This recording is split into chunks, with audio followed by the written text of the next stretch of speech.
Rubber Duckies fans? Seamus is back on the pod. It's been a while. How we doing?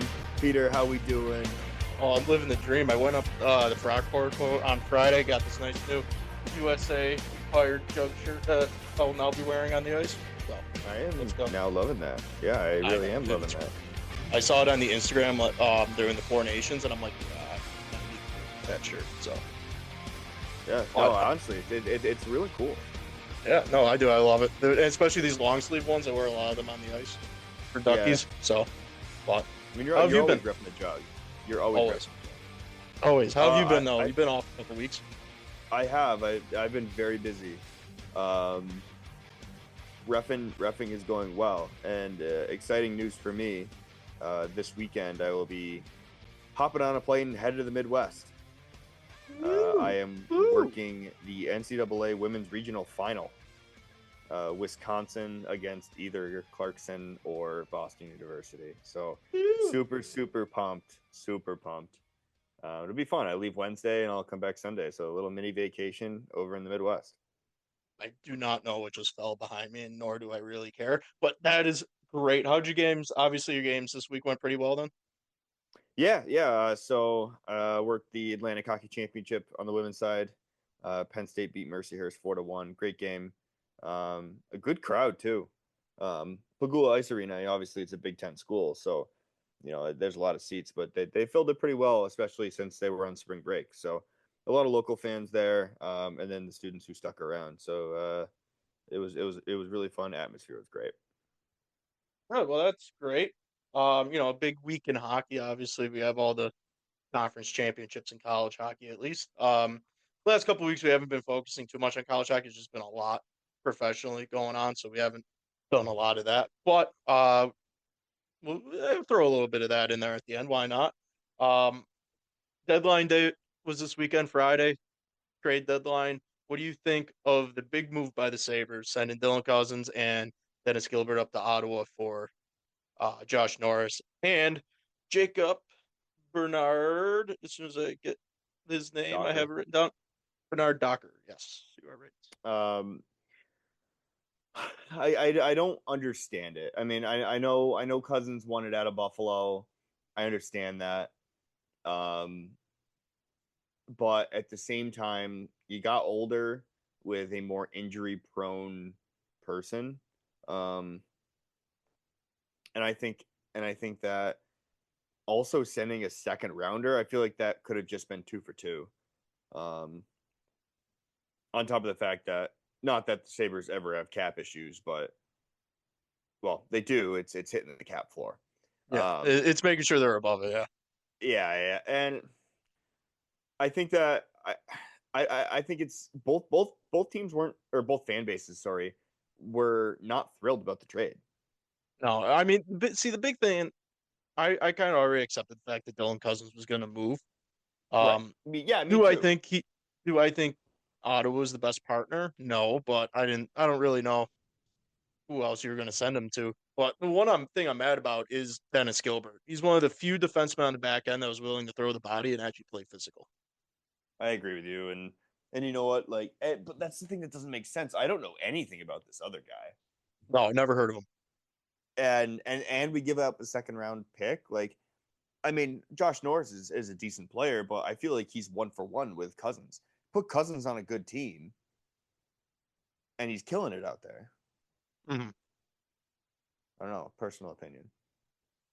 Yeah, I mean, like I said, it's kind of one of those things where you're just kind of scratching your head. Not that the Sabres haven't had a trade like that every year for the past 14 years, but a little something here. Jacob Bernard Docker, 24 years old, right-handed shot defenseman, 6 foot, 190. Very Sabres-esque cap hit, 805,000. Love it. Yep. Year 2, RFA, so at least they got that going for him. He was drafted 26 overall in 2018. And this is what he doesn't have going for him. He reads the stat line of one of our, like a Duckies player: 1 goal, 3 assists, 4 points, and 4 pins. It's exactly what you need out of a guy that. I mean, I didn't really watch any of the game the other night, so I can't really tell. I don't even know if he played, but not that physical, and he's not producing. So I don't Yeah. really see the I know I need didn't of watch picking any him of the up. game. I listened to the Bruins game on the way home from Penn State, but um, you never know. I mean, it basically just seemed like a 2-for-2 trade, and for some reason the Sabres gave up our second rounder. Like I don't get that. I think it's just a standard operating procedure. You can't let the Sabres look like they came out even But or won a trade anymore. So yeah, you like if you want to trade, you got to at least give them a draft pick. But that's it's in the probably just CBA. Kevin. Yeah, It's in the probably. CBA. Anyway, but let's move over a couple of other big trades, including your Bruins. Uh, big addition for the Bruins, Henry Jokiharju. Yeah. Uh, I think the Bruins. I didn't know what the Bruins were trying to go for in this trade deadline. I mean, they're not good this year, right? No, They need to start one of the classic Bruins 2-year rebuilds, where they rebuild for 2 years and just instantly get good again. And they sent away Marchand, right? They mm-hmm. sent away Coyle. They sent away Yep, Frederick. Sent away yep. Carlo. And then, but with the guys they sent them away for, they got back Middlestat. They They did got back Yoki for Haru. Charlie Coyle. Right. Yep. And I'm okay with it because you're getting a guy who is a decent scorer, probably about the same as Coyle, but he's younger, Mm. so you can get more term with him. And I think that Middlestat, as soon as he went to the Avalanche, got better. Because he was playing on a team with McKinnon and Landeskog and at the time Rantanen. Um, and I think that he's gonna do well on the Bruins. Bruins adding Yogi Haru is huge. That's filling that void of losing Carlo. Um, and the big one is Marchand. It's unfortunate, but as a fan of the game, as a fan of Brad Marchand, I want him to win. It's the same reason why I think that Pittsburgh should get rid of Crosby. And it's not because Crosby's not a good player. It's because I want to see Crosby win another cup. Like he's deserving. No, I 100% get. I 100% understand. I mean, I was kind of the same way. I know it's not as impactful as Crosby on the team or Marchand, but and everyone kind of hates him now in Buffalo for some weird reason. But the Kyle Poso trade, when he left, I was like, you know what, go win it. I don't care. I never had anything bad to say about Poso. I always liked him. And well, he went Yeah, I down. mean, Same thing. Went to Florida at the deadline and won a cup. and Oposo, like he just was ineffective. Mm-hmm. I This, mean, he yeah. just got old, and that's just what happens. Like it doesn't matter in who you are unless you're Crosby for whatever reason. He gets better as he gets older, but like he just became ineffective in the modern day NHL, and he wasn't the player that he used to be. I mean, no, time will tell. See how Marchand does down in Florida. Um, I mean, did you see the new when they're all healthy, the new rat line down in Florida? Yeah, Kachuk, Sam Bennett, and Brad Marchand. Gonna be a the great. Rat That's gonna King that's has gonna be a returned fun. to the Rat Kingdom. I know. Oh, oh. It's I mean, it's heartbreaking as a Bruins fan. Mhm. Um, but at the same time, I want him to do well. I want him to be successful. He's also a free agent at the end of the year. Doesn't mean he doesn't come back and re-sign with Boston. I have a big feeling that that's exactly what's gonna happen. He's gonna turn around and re-sign with Boston. And I think there was kind of that backdoor deal with Boston right now. It's like, hey, we're gonna get rid of you for the rest of the year, try to get something in return for you, and then turn around and re-sign him at the end of the year. I have a feeling Yeah, like that's exactly what they're trying to do. the Bruins are the Bruins got a conditional second round pick, and the conditions are Marchand has to play in 50% of the playoff games. I mean, that's a And first round. That's a and first round Florida pick. has to make it past the first two rounds. Yeah, that's a first round pick. That's a Essentially. first round pick. Yeah. So I mean, I think it's a little bit if that is the case, and that's the plan that the Bruins have. I love it, Yeah, I mean the honestly. Bruins aren't not making playoffs this year, so you might as well get something in return for somebody. Yeah. It sucks that it's your captain and a guy who's been with your franchise for 16 years. Mhm. Um, but ultimately it's a business, right? You want to get better. So how do you get better? Drafting, developing, making good trades, right? Mhm. Um, yeah. So I think overall the Bruins did well at the deadline. I just don't know what their plan is for the future. I mean, only time will tell at this point. Yep. Um, let's switch back to the Sabres, get a little bit away from the trade deadline, and a couple big signings. I love these two signings, Jason Zucker and Jordan Greenway, both amazing signings for the Sabres. Yeah, I mean, in my personal opinion, they've been the heart of that team this year. Mhm. Um, as long as they could stay healthy. Niagara just scored. Um, I think that both of those guys are passionate hockey players and they know how to win. And and it's not as much as that they have the feeling that they need to win. They fucking hate to lose. Big And Shorzy they're fan too there for you. it, that's just a common saying, but I know, but I love it. Yeah, I know. like you got to hate to lose. That is the thing that needs to fuel you. You don't need to love winning because you are going to have times um, that you are going to be winning all the time, and it's fun, right? Like, Mhm. look at Florida over the past 2 years. Yeah, Well, it's just also I mean, look at Sasha Barkov in his first 10 seasons in the NHL. Florida sucked. They were it's bad. I mean, it just even it, not even going all the way, but just getting a 500, getting above a 500 record, especially for a team like the Sabres, is that boost. I mean, we saw that boost a couple of years back when they're a couple points out of the playoffs. I want to say it was Granado's first season. I mean, the city was alive for one when they're making a run and playing meaningful hockey and at the end of March. Yeah, Um, that was the 2023 year, yeah, yeah, 2 seasons and like ago. you can just see how just that alone for a team like the Sabres can start that trend and really build up the city. I mean, I remember that off season, we were buzzing. My buddies and I, there's group chats are going off left and right. I mean, we Excited for next year because we're making it's strides, and then they come out last year and they fall on their face. didn't do well. I mean, but with that, the season's essentially over now. I think. I mean, they had to win what 19 straight games coming out of the Four Nations, or not 19 straight. They had to win 19 to 27 coming off the Four Nations break. They won their first two, and what they lost the last six. I want to say something like that. Yeah, something like that. I actually have a stat here. I just got to find it. I don't know if I saved it on my personal Instagram or on the Duckies Instagram.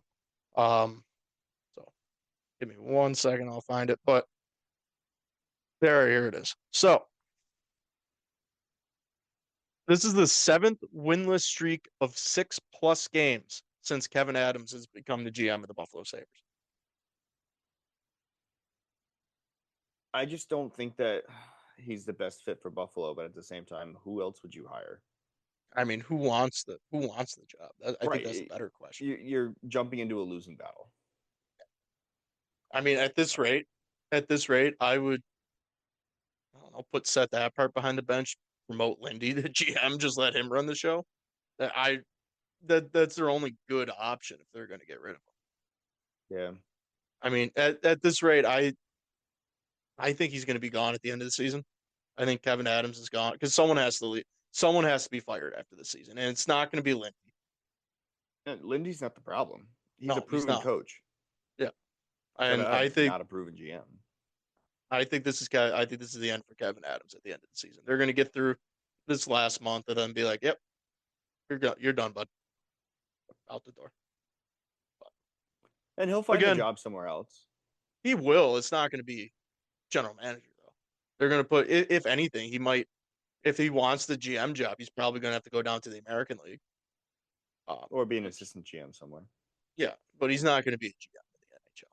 He shouldn't have been a GM in the NHL. The last team he managed was the Junior Sabres 16U team like 4 years ago. But anyway, that's for the Sabres. Enough of that depressing talk. Actually, no, wait, one more thing. Tomorrow they got Edmonton. What do you think? McDavid's gonna roll him. I'm fine with that too. I just want to see McDavid again, to be honest with you. Yeah, unfortunately, I won't be able to go to that game. That's a shame. I'll miss you Yeah, there. yeah, I got NCAA meeting. Oh, that sounds. That's a little bit more important at this point.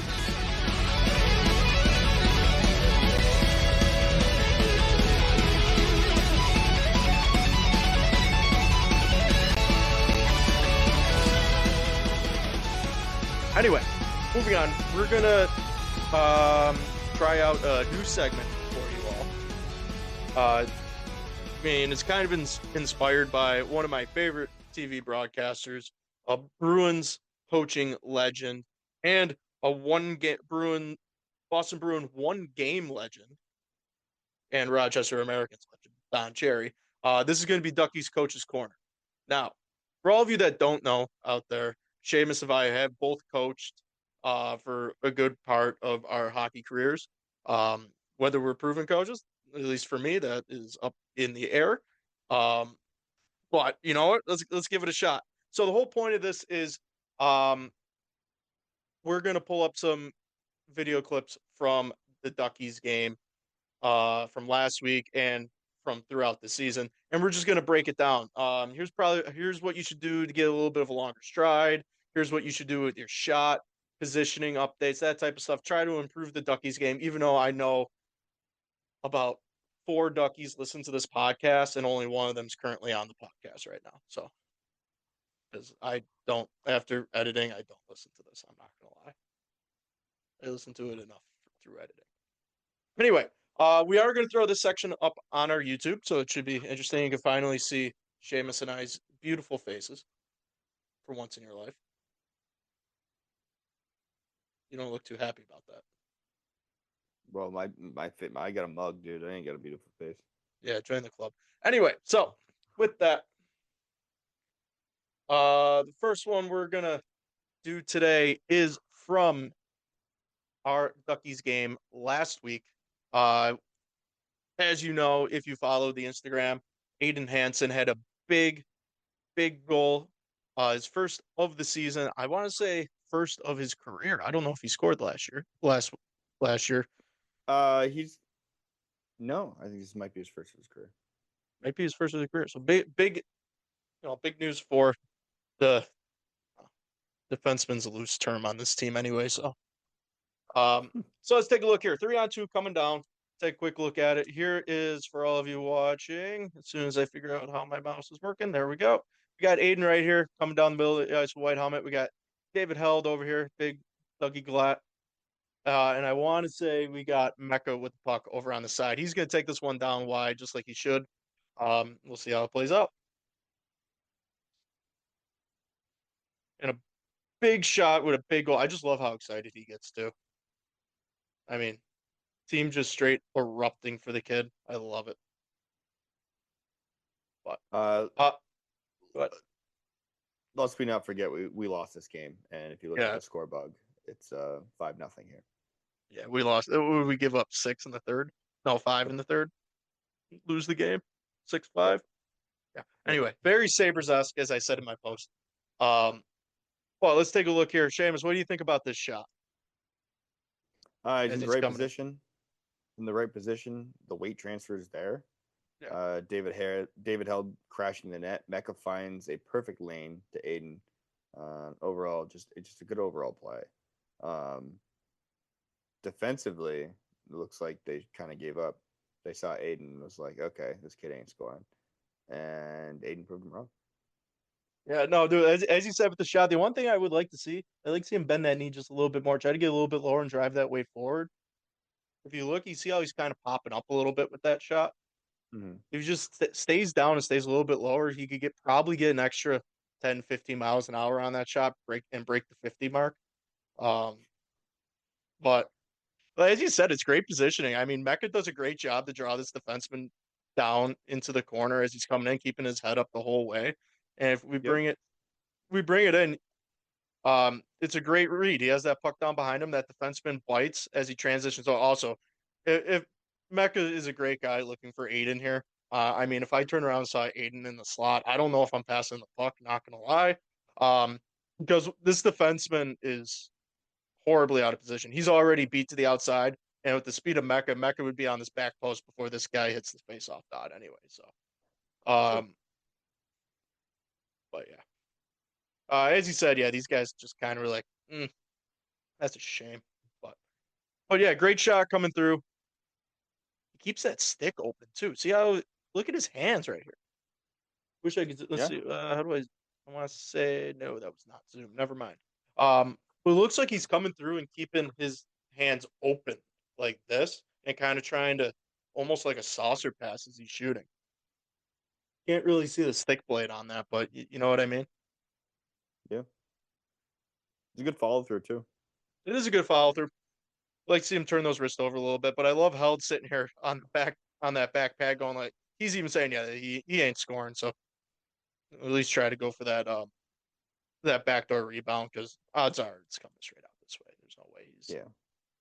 catching that one. Anyway, but that is the shot from last game. Beautiful shot by Aiden. Now let's go over to another Aiden Hansen shot. Um, this one, do you want to just like give your thoughts on this one first before we see it? I don't remember it. All right, let's take a look.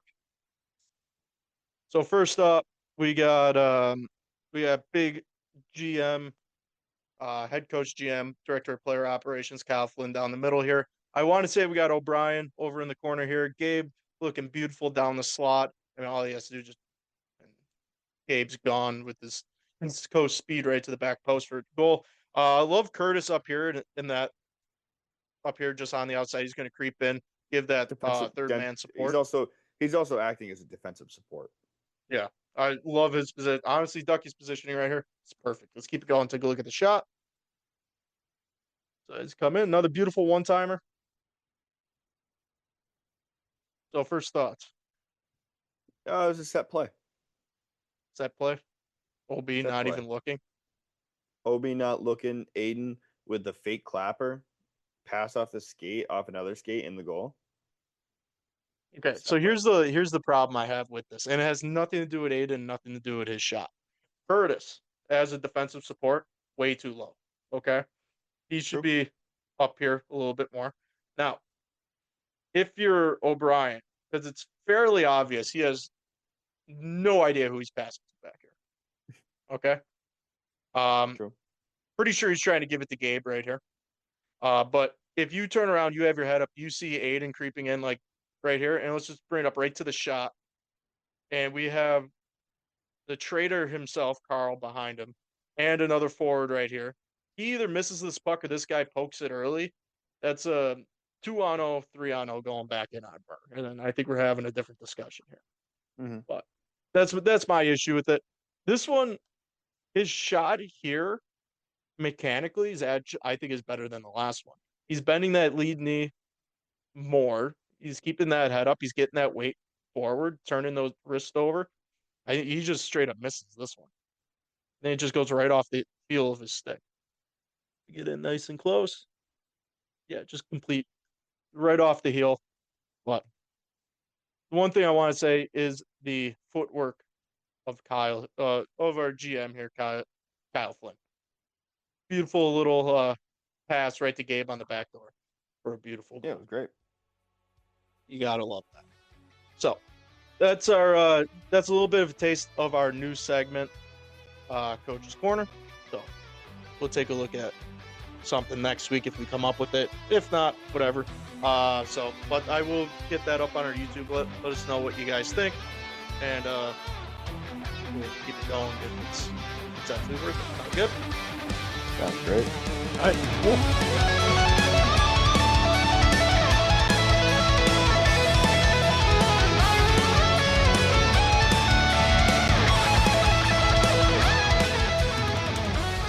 Let's take a look a little bit at college.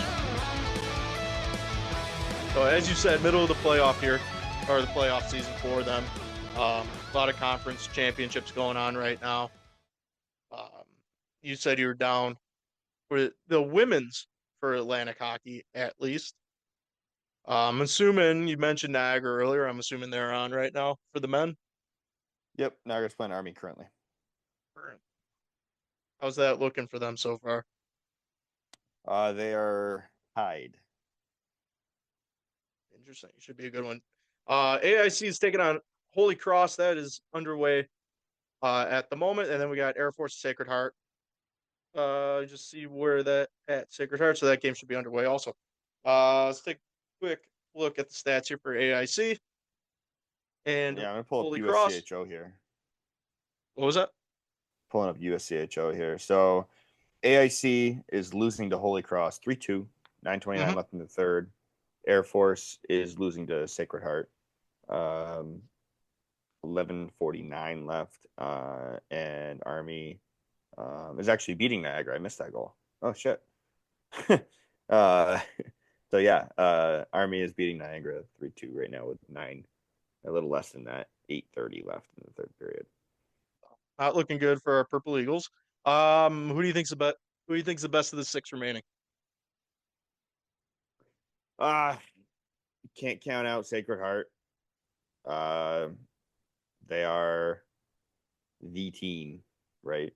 Um, and there's more um, than this just these teams playing. Canisius and Bentley are still within it too. So well, Canisius is now out. Bentley beat them in 2 games, Two, but two every other nothing game they're last night and 4-0 the night before.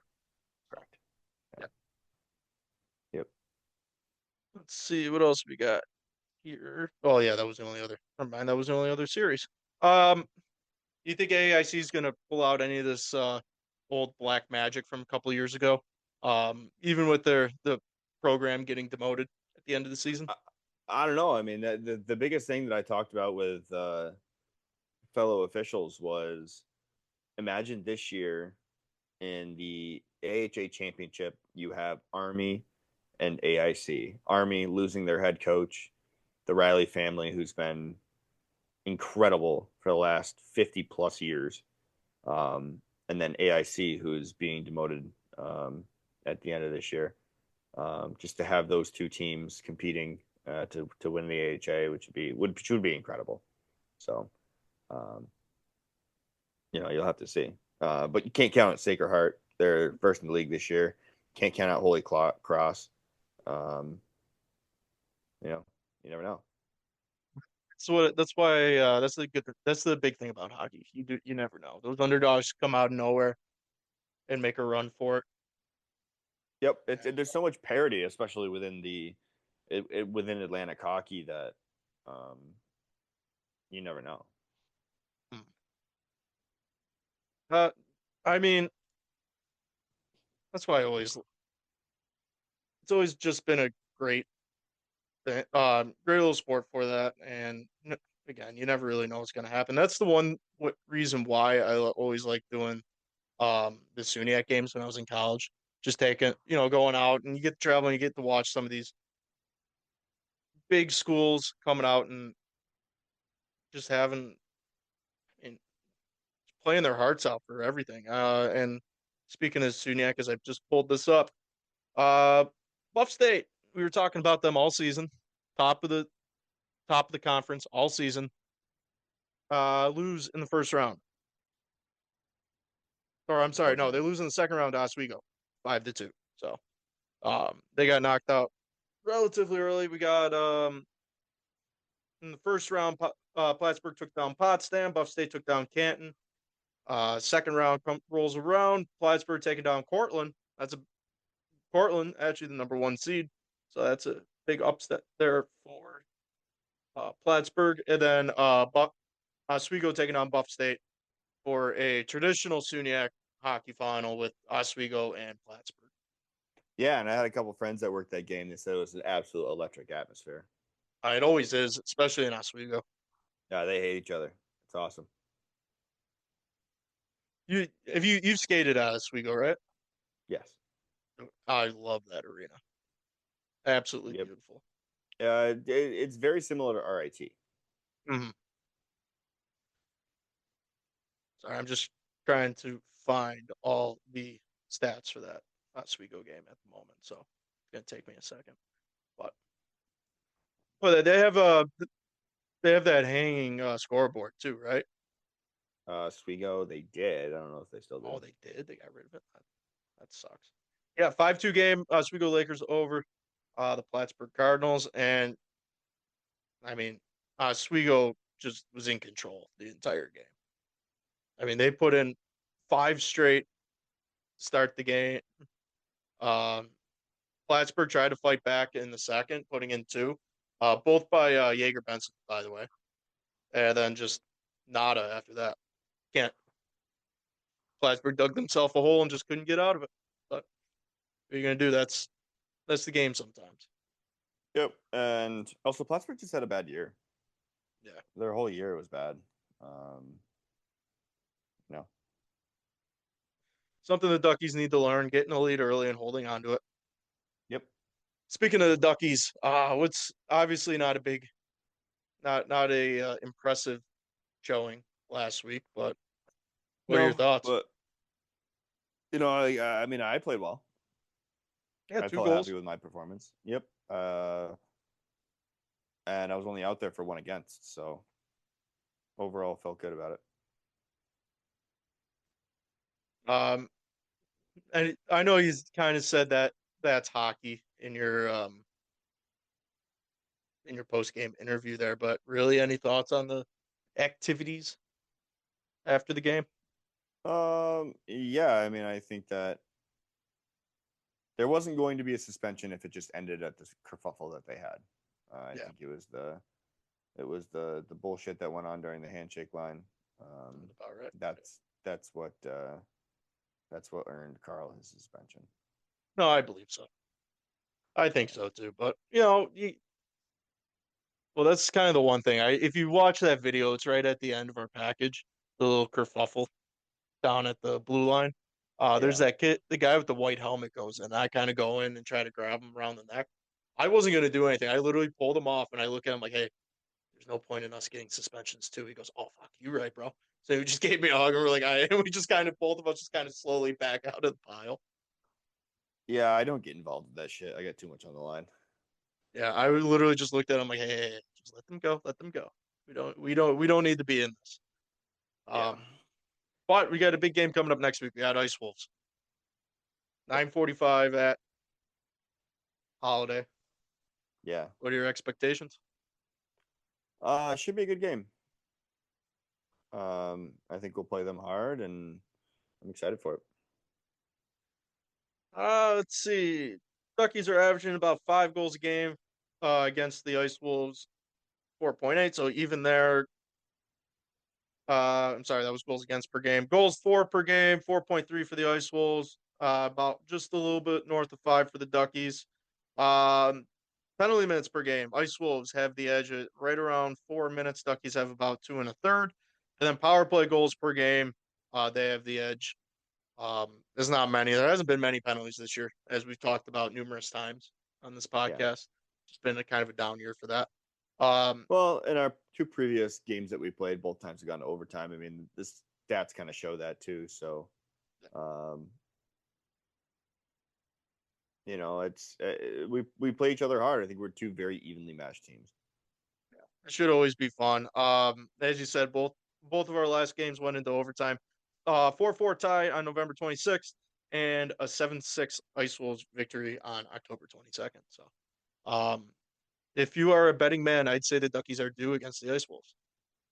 Yeah, I mean that would even the series for everybody, right? Yeah, you So, know, only one way to find out, right? yep, Yeah, at Holiday, 9:45. On is this a Tuesday game? yep. I don't even know what day. Tuesday, first Tuesday game we had in forever. I was liking their Thursday schedule. I'm not gonna lie. I know. Um, Anyway, some leaders for the Duckies. Zach Mecca leads the way with 19 goals. Ironically enough, Carl Wozniak leads the Duckies with 19 assists and also leads the Duckies with 32 points. And also now leads both teams in penalty minutes. He has 22 penalty minutes for the Ice Wolves and 14 penalty minutes for the Duckies. So great job, Carl. Yay, Really, Carl. really showing the kids out there how to, you know, be professional and be a good sport on the ice with those penalty minutes. You gotta love that. I just love seeing his name at the bottom of the website too. Oh, his His name's on the mentions. Oh, that's great. Just scroll down. Carl. That is Anyway, great. a lot of suspensions last week. Three fighting suspensions, and then Carl's. So, along with the 3 indefinitely Game suspended. suspension for head contact. Anyway, Awesome. yeah. So excited. You're excited for this week, the Duckies? I am. I think it'll be a good game. And for once, we don't have a Sabres game before. Yeah. So something not to depress us before the game. Yep. I mean, we played well when we watched the Four Nations before our games and during our games. So That's true. maybe just watching something high intensity, get the juices flowing, get out there and have a good game. Yeah. Yeah. So, looking like that's about all we got for today. Any last thoughts before we head off? No, I'm just gonna finish up this Atlantic Hockey Championship weekend. And I turned on AIC Holy Cross. AIC down by 1 with 2 minutes to go, so should be good. Yeah, should be fun. So, for all of you listening, thank you for joining us again on the Duck Pond. If you want all our updates for the Rubber Duckies, follow us on Instagram at Rubber Duckies Hockey, on Twitter at Rubber Duckies HQ, and hopefully during the summer we'll get something on our TikTok. Seamus, what do we got? Yeah, rubber.duckies.hockey on TikTok. I always make you do it because I know you can't get through it. Anyway, on that terrible disappointment, I guess we'll see you guys next time. Make sure to look out for all the Ducky stuff coming. With my work schedule now, probably Wednesday night, I'll get all the Ducky stuff out. If not, it'll be out before next week. Take a look on the Instagram and all that stuff. Anyway, thank you all for listening. And we'll see you next time here on the Duck Pond.